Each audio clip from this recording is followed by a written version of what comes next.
there are days when I bicycle to the office and I'm thinking, gee, they're paying me for this. I like it so much, I should be paying them.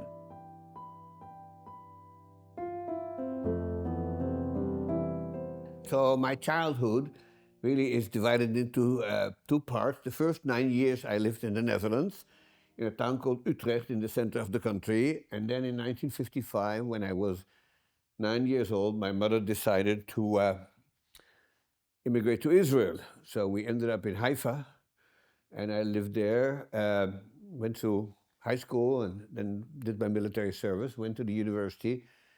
Um, so basically, I had a Dutch childhood and an Israeli childhood, and they were very different, not just in language, but in everything. You know, in Israel is like no other country in terms of growing up. And I went to the university, I studied economics and history, and then decided to go get a PhD. And I did my PhD in the United States at Yale, and then ended up by some weird concatenation of circumstances at Northwestern in Evanston, Illinois. And basically, it turned out that was sort of my first and my last job. I've been there 51 years, same university, basically doing what I seem to know what to do, which is teach and supervise graduate students and write. So the first day I went to the university, I remember it very well. I had no idea, you know, I was a freshman, I just came in the military, I didn't know nothing. And I went to a class, I still remember very well who taught it. It was a man called Emmanuel Sivan, who's still alive. He actually turns out to be a historian of the Middle East, but for some reason he was teaching a course on England before and after the conquest of 1066. And I remember the first class, and I went home, and you know, there was no telephones were expensive, and I wrote a letter to my mother, and I said, I just went to a class by Dr. Sivan. I want to become like him. I want to become a university professor, and I've never looked back.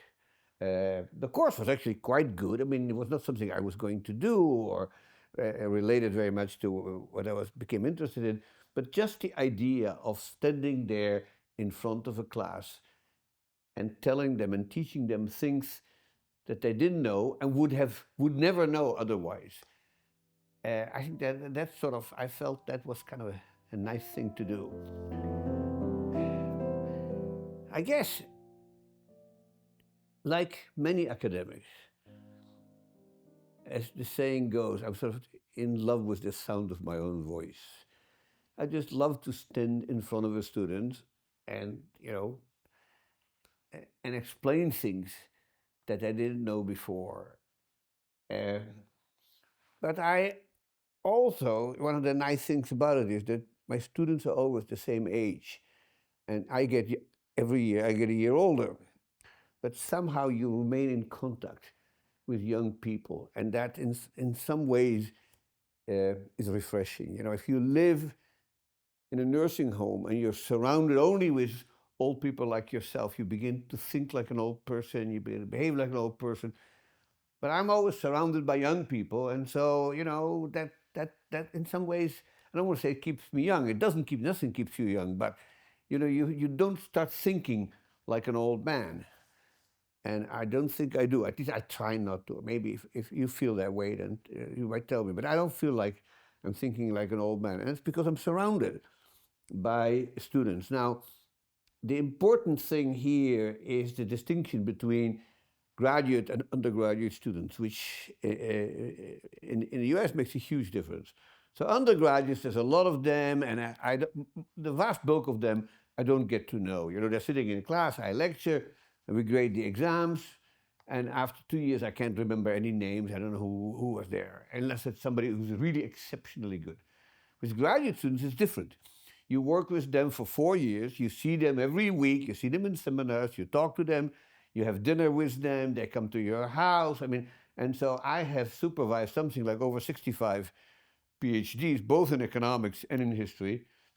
And I would say at least two-thirds of them I'm still in contact with. I read their papers. I see them at conferences. We correspond. They tell me I had a baby. I got divorced or whatever, and I'm still in touch with them, and so I consider them almost like my offspring. And so I now have what you might. So my students are starting to have students. So they are my intellectual grandchildren, and so there's a whole tree, of people who are sort of converge on me. So there are students of my students and so on and so forth. But that's actually a very nice feeling. I mean, it's just like having children without having to pay for college. Undergraduate or graduate, very different story.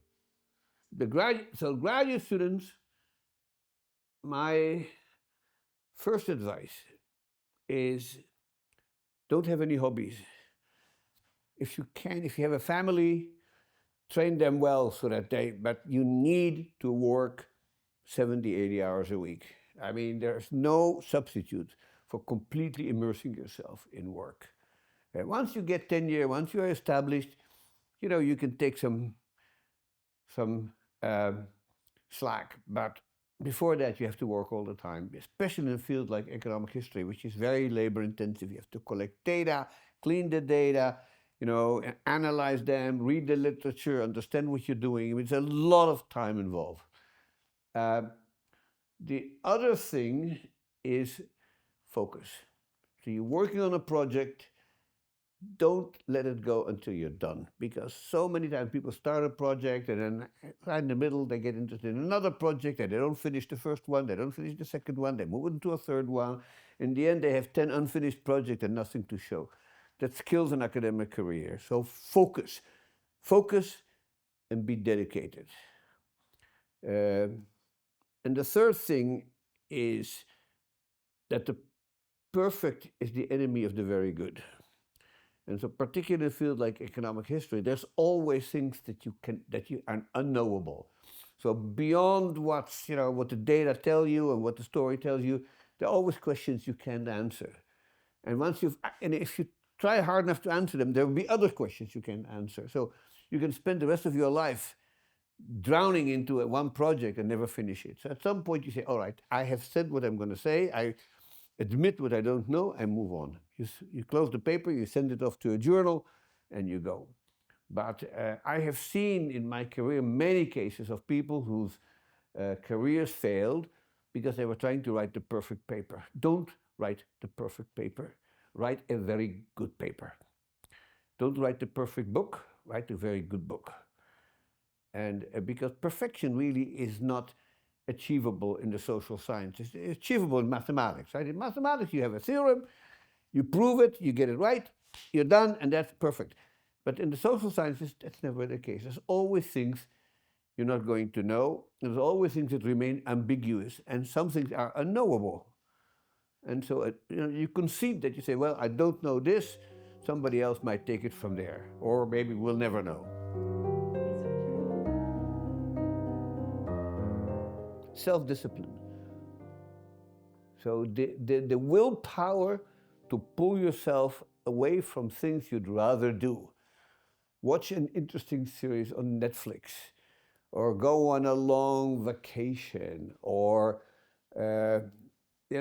develop some kind of hobby that takes a lot of time. You need to discipline yourself not to do that. I mean, if you really care about some hobby, then maybe you should not involve yourself too much in research, because research is really a very harsh and demanding master, which requires a lot of self-discipline. And unlike any other job in the world, there's nobody who tells you to get up in the morning and do this, and that, and that, right? As a researcher, you have to guide yourself. That's hard. That takes self-discipline. You need to be able to have a little sort of homunculus in your head that tells you, all right, you're up now go to your computer and do this, that, and that, and that, and that, rather than spend the next 2.5 hours reading the New York Times, which is more fun maybe, but it's not going to get you anywhere. So that self-discipline is critical. If you don't have it, you're not going to make it. And I have seen so many academics who were brilliant and smart and learned and all that, didn't have self-discipline, and you don't see them anywhere. Well, we're only at the beginning of it. And one of the things that seems to be recurring in history is that at the very beginning of a revolutionary and radical invention, it takes a while for people to recognize how revolutionary it really is. And I think that's probably the case with AI as well. I mean, I've studied introduction of some of the radical inventions in history, the printing press, steam engine, electricity, and so on. But I lived through the introduction of the personal computer. And the personal computer changed everybody's life. And I think when I bought my first IBM PC, it must have been 1982. Okay, early 80s, whatever. And it was kind of convenient. It was a word processor, and it would catch out. But I never thought that I would be listening to music from it, talk to my cousins, watch movies. I mean, you don't really know how this is going to affect your life. The same is probably true with the smartphone. At first it was just a telephone with a few things, and now basically you do anything you want with it. So I don't think we fully know what the effect of AI is going to be. But like every major invention, a lot of the effect depends not so much on the invention itself, but on the people who use it. And that is a source of some concern, because who is going to control AI? Who is going to regulate it? What can be done and what can't be done with it? And there's all kinds of sort of interesting moral dilemmas that AI raises that are new and that we will have to cope with. One of the things, of course, is that the distinction between fiction and reality is going to become ever more difficult. But by and large, I think AI will be essential in physics, in chemistry, in biology, in economics, and all those fields are going to undergo transformations. And in fact, that has a historical analogy, because if you look at the great scientific revolution of the 17th century, one of the things that were driving it is new instruments. The telescope, the microscope, the vacuum pump, all kinds of things that were built by artisans. And then scientists discovered that they could, advance science with it. So you get most famous, of course, is Galileo grabbing the first telescopes, looking at Jupiter and says, oh, Jupiter has moons, who knew? That kind of thing. But he would never have been able to do that without a telescope, because the telescope allows you to see things that nature didn't mean for you to see.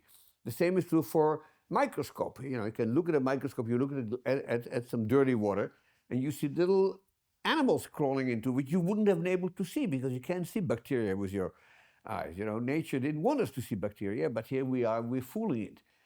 And the same is true for high-powered computers, the same is true for AI. So in that regard, it's a very powerful instrument. It will make science faster, better, more advanced. Mankind is facing one of the greatest challenges in history, if not the greatest, and that's climate change. Because it's not happening in one place, it's not happening in another, it's the entire planet is in danger. And there are two ways we can cope with it. Either the political agreement that we all agree to somehow phase out fossil fuels, or coming up with technologies that allow us to adapt to a different planet. And the political solution does not seem to be on the horizon. And every time you look, it's fading away further. I mean, if you just looked at this later COPA meeting in Brazil, they're not going anywhere. It's not going anywhere. So we need to come up with technology that helps us, cope with a changing environment.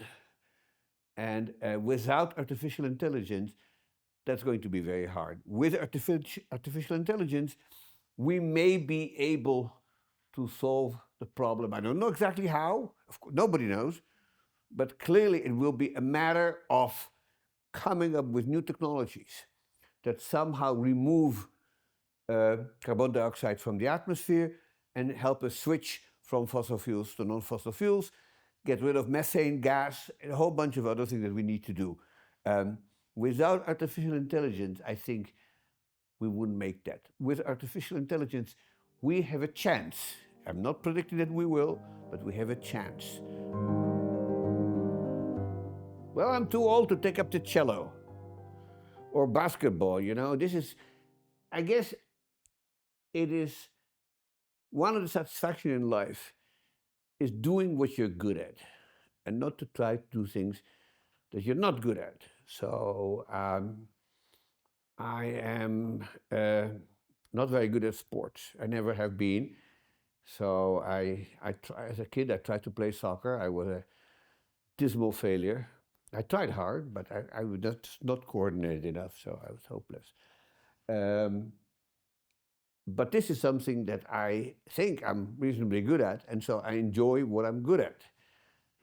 Not only that I like my job, but there are days when I bicycle to the office and I'm thinking, gee, they're paying me for this. I like it so much, I should be paying them for the privilege of doing this because I'm having so much fun.